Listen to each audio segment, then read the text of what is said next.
Hey everybody, thank you for coming to the safety meeting for the week of January 29th. Everybody say hi to Nick. We're talking on our safety meeting this week. We're going to be talking about first aid and CPR a little bit. It's one of our required subjects we got to talk about. CPR. We don't require anybody to give CPR. You have to have the ability to do that. You have to be trained for it. You have to know how to give it properly, the chest compressions and that. Kim is certified to train this, but we will start doing classes here because we do have to have people trained. We should have guys trained in first aid and CPR. Because one of the requirements we had when we did BP stuff is that they wanted everybody first aid trained. And of course, you get it if people are not breathing properly, that sort of thing. If they got things lodged, it could help get stuff out if the Heimlich doesn't work right. There are different techniques. You have to find that correct hand position. Middle of the chest on the breastbone. Compress the chest quickly and rhythmically, at least 100 compressions per minute. For an adult, child, infant, you're going to alternate between the two. By no means is this a CPR certification class, but we just need to discuss this kind of thing. As I said, we will start having some training down the road once we get some things calmed down here a little bit and have time to plan this training. Do know where your first aid kits are in the truck. All the trucks have our small first aid kits. Get that out, look at it, make sure it's fully stocked with everything it needs. Make sure you have at least 2 bottles of eye wash in your trucks also. There is a large one in the shop. It's right by the window. There's all kinds of things in there.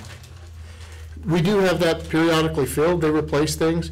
Same with your ones in the truck. If we have to take them out and get them restocked, please bring them into us so we can. We don't want empty ones in the truck when you need it the most. Remember, if you have serious injury, call 911 right away. Get help coming for them. First thing, remain calm. Don't want to freak out over things.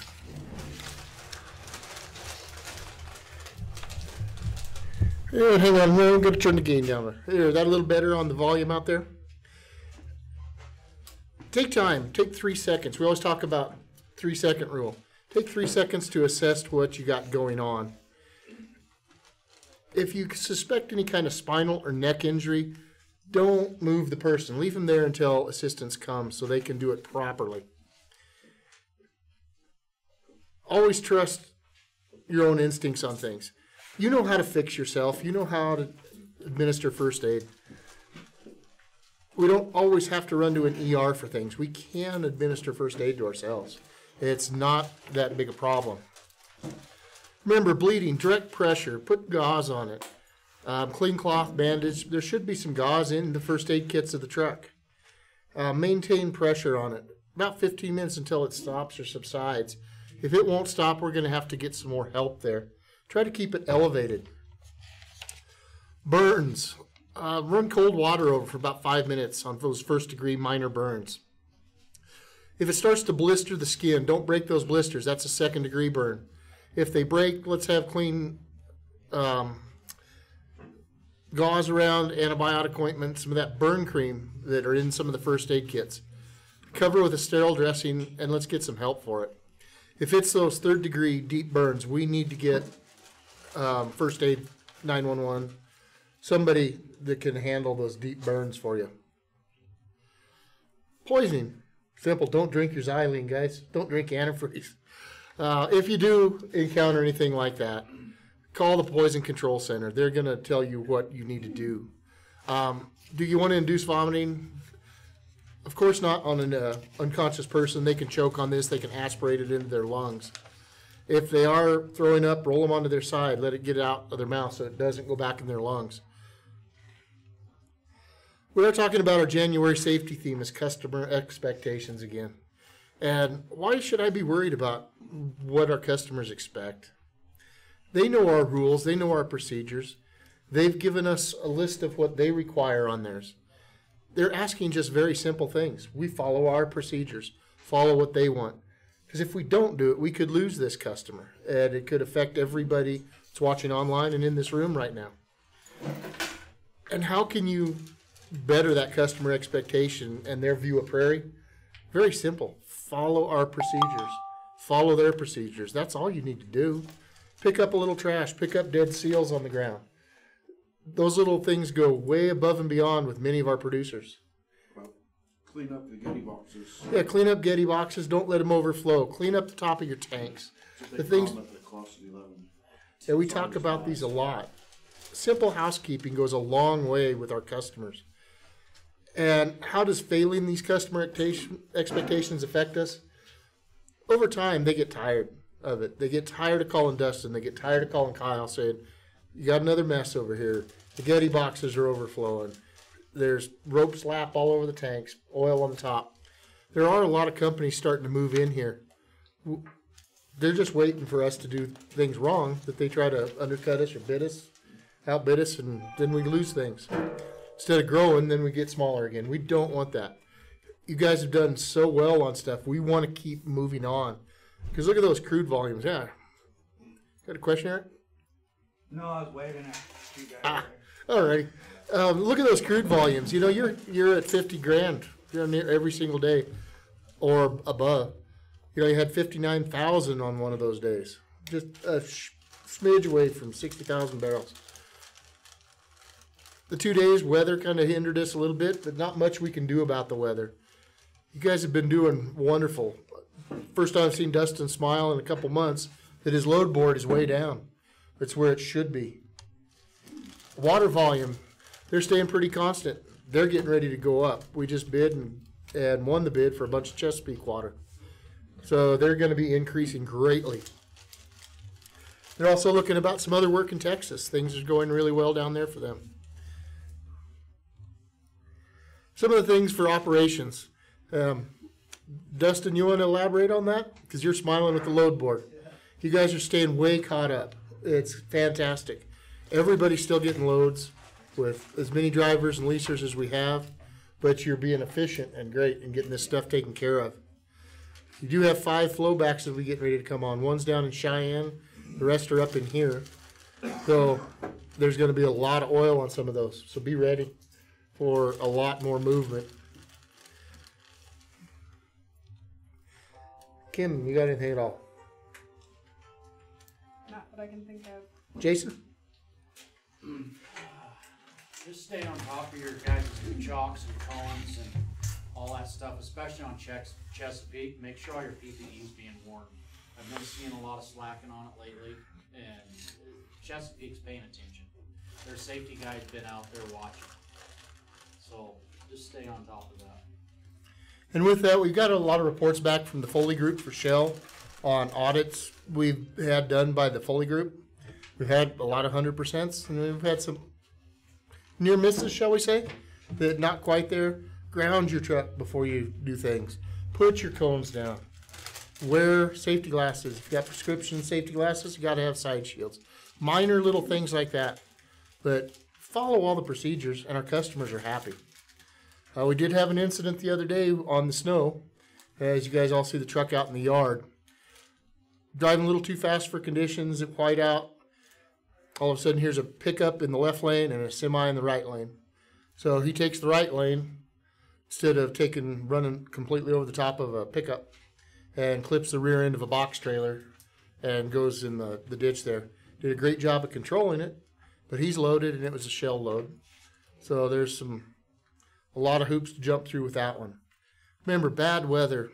Don't drive too fast for the conditions. If you can't see ahead what's ahead of you, let's slow down some.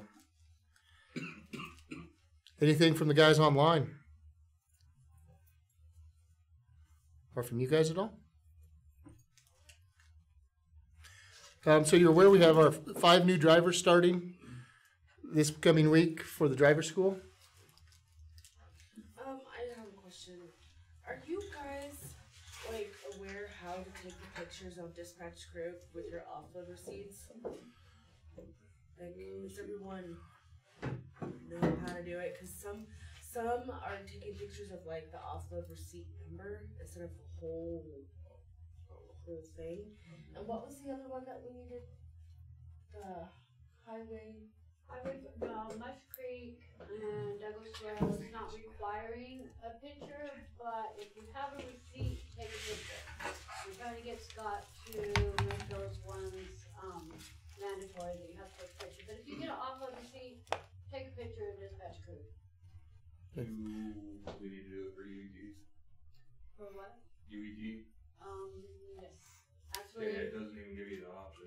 right. But if it doesn't prompt you to do it, you can still do it, can you? No, it's not even there. Really? I've been trying to figure it out. I ain't figured it out Okay, yet. well, I've been on Scott, cause there's UET, there's In West, Mush Creek, Douglas Rail, all of those should be uploaded, but I gotta get. So if there's ones that aren't working, can you guys make a note so that we're aware of it? Because on our end, I think it just looks like you guys aren't taking a picture, No, right? I know which ones. You do know which that ones? Scott needs to set the rule for. Yeah, we brought it up before that some of them don't have the option, some of them do. So Okay. Yeah, it's if we do it with our phone for you, the ones that don't, do we have a way to send it to you? You really don't need to do that as long as you're turning it in, because if there's an offload receipt that's not in dispatch crew, we'll upload it and attach it to the ticket. So just make sure you turn in the receipts. For you guys that couldn't hear, Sabrina was talking about the pictures of your offload receipts. Please don't take just a picture of the number. Take a picture of the entire offload receipt. If you don't know how to take the picture in Samsara, get with somebody, we'll show you how. And then those that don't, give you the option, they're working at that to try to get it where you can actually send the pictures of that offload receipt. Alan, you have anything for him? Any questions? Did you guys talk about rejects, taking a picture of the seal intact? No, we did not. So anytime we have a reject, like for water or anything, especially on Devon, we want you guys to take a picture of the seal intact. Because we have had the problem where maybe a driver was pulled a sample, realized there was water and pushed it back. Well, that has happened before, but Devon, anytime they see something, they're like, well, the seal's cut, where's the load? So if you got a reject, take a picture of the seal intact, send it to dispatch. That was Samson too, because last Well, time yeah. I had 3 rejects in a row. Yeah, so several producers, so any producer do that, but Devon's the one that's given us the most grief on broken seals. So are we just sending that in with the picture Yeah, of our so sample? we just want a picture of the seal Dispatch intact, will- that way when Devon comes back and says, hey, the seal's cut, your driver pushed it back, get a hot oiler out here, we can say, no he didn't, here's a picture of the seal intact. Do you take multiple pictures on the DC crew? We won't be doing it in DC crew, just Oh, just with your take a phone picture and and send stuff. it to dispatch.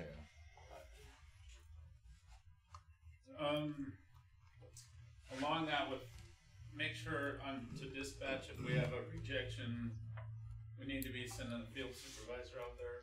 You got that, Dustin? What's that? Devin?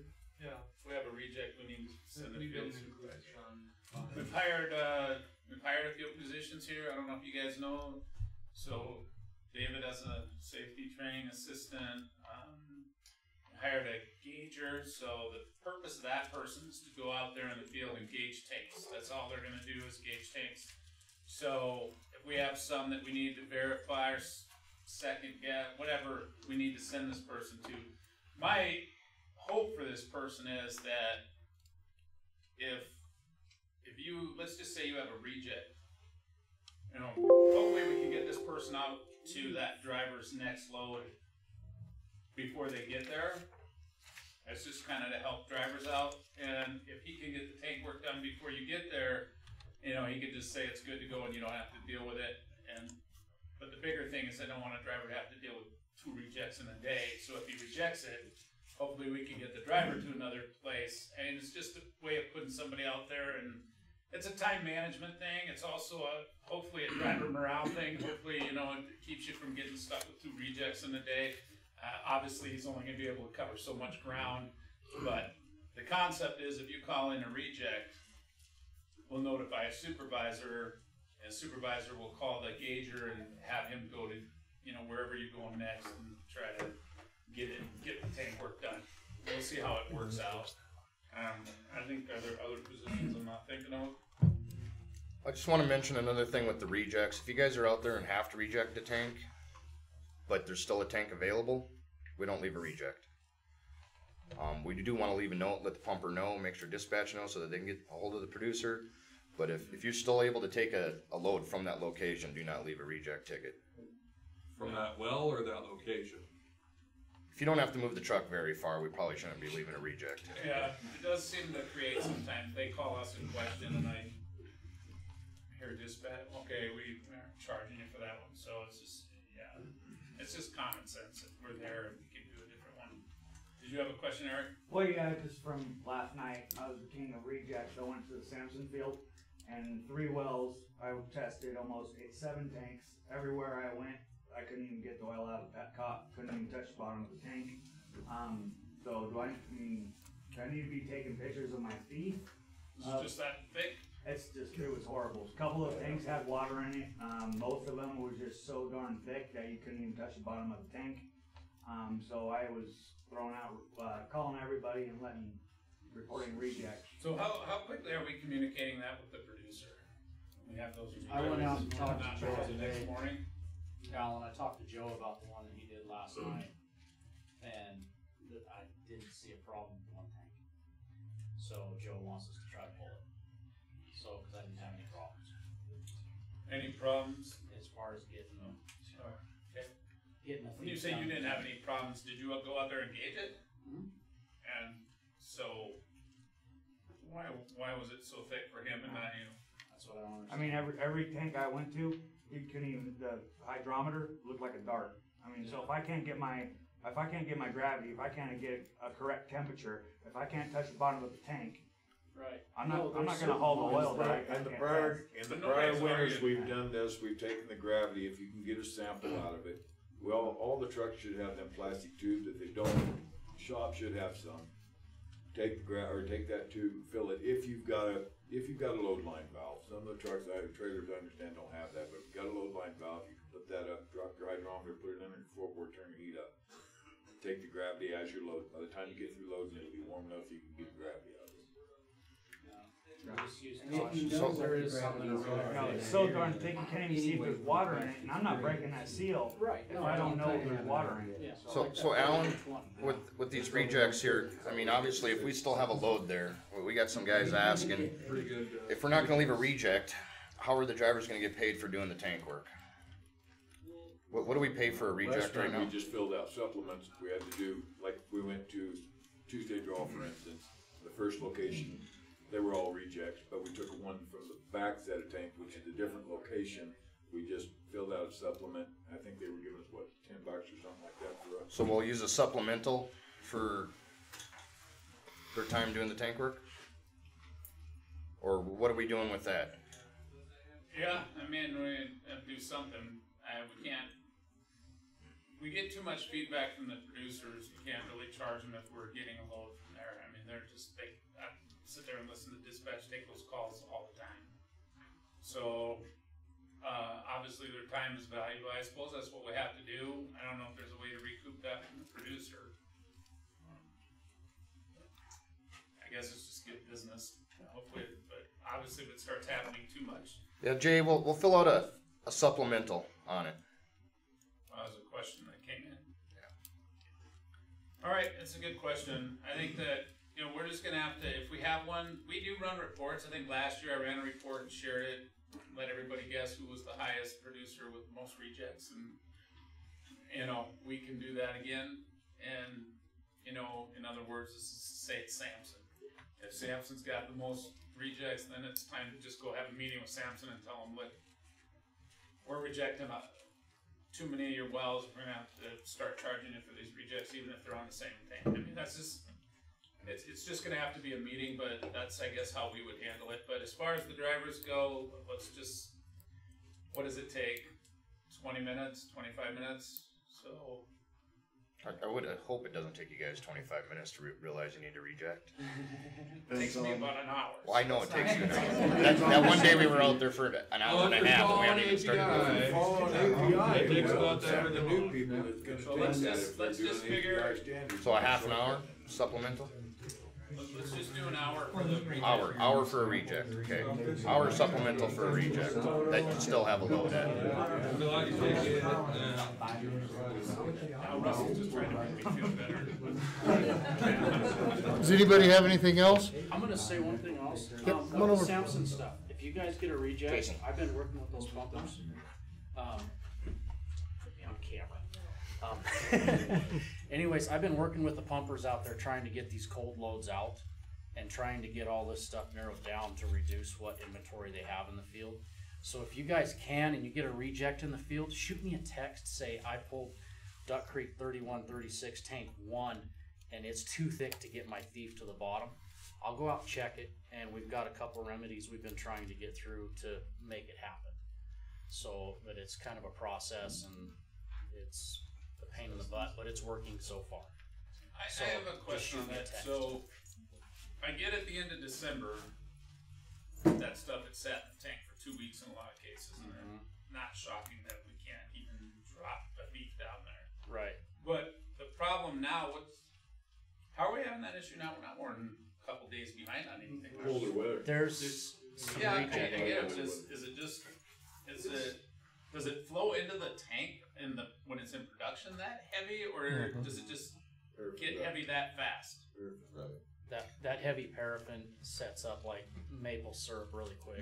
Down in That's the Colorado, first of the hot oil that come out. Are we seeing it anywhere else? I guess my only other question, it seems like I always hear this and I'm not trying to, are we seeing it anywhere other than Samson?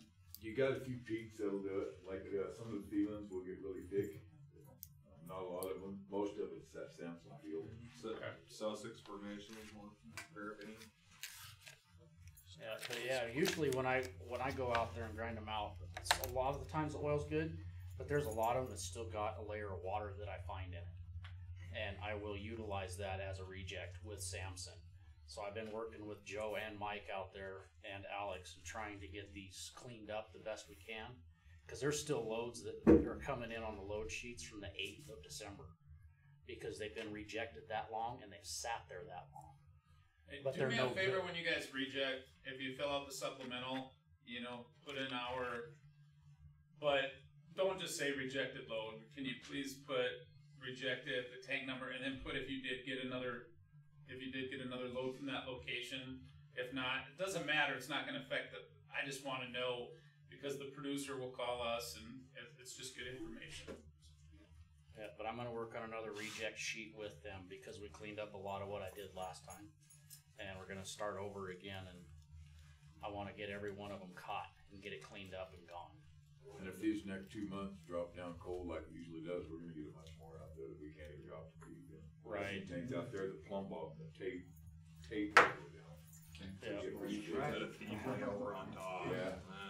But, I mean, it's been pretty warm as a rule for this And winter. it's going to be back up to 45 again here soon, too. Tomorrow. Yeah. It's been a lot worse winters so far. 49. Anybody have anything else at all? Well, appreciate you coming. I will say this: we got 4 new trucks that we brought down a couple weeks ago, and we've got them licensed and ready to go. We got a new truck today, and we have 3 new trucks coming back tomorrow. So Branching out into flatbed work too? no, that's just on the mountain mud. We do that down. I saw one of our brand new trucks all on a trailer. Oh. Today. Yeah, well, we borrowed it. We borrowed the truck. Oh. They're renting it for $500 an hour. So why not? Oh. Jeez. They're not actually to tell you the truth, just so there's no rumor that leaks here. So they're letting us use some flatbeds, and we let them use our truck. I think it was just a 1 or 2 time thing, but they let us use some flatbeds down in Cheyenne where we do mountain mud work. I don't know if anybody's aware of it. Had a meeting. We actually have a pneumatic and a couple flatbeds, and we run everything there. And then we use the tankers to haul the mud to the well site. We haven't done a lot of it, but it's something we had a meeting today, and they want to grow in that area too. We have some drivers that work on that are not hazmat drivers, but that work down there. And I don't know, today we had a pretty good meeting, and I think there's a lot of potential to grow down there and in the Douglas area. We'll see how it pans out, but so far it's been good. It's all hourly work, so. All right, gents, appreciate you coming. Be safe out there. Thanks. We had 27 people watching today online. Mr. Latimer, if you can give me a call after the end of this, I got some questions for you. Appreciate it all.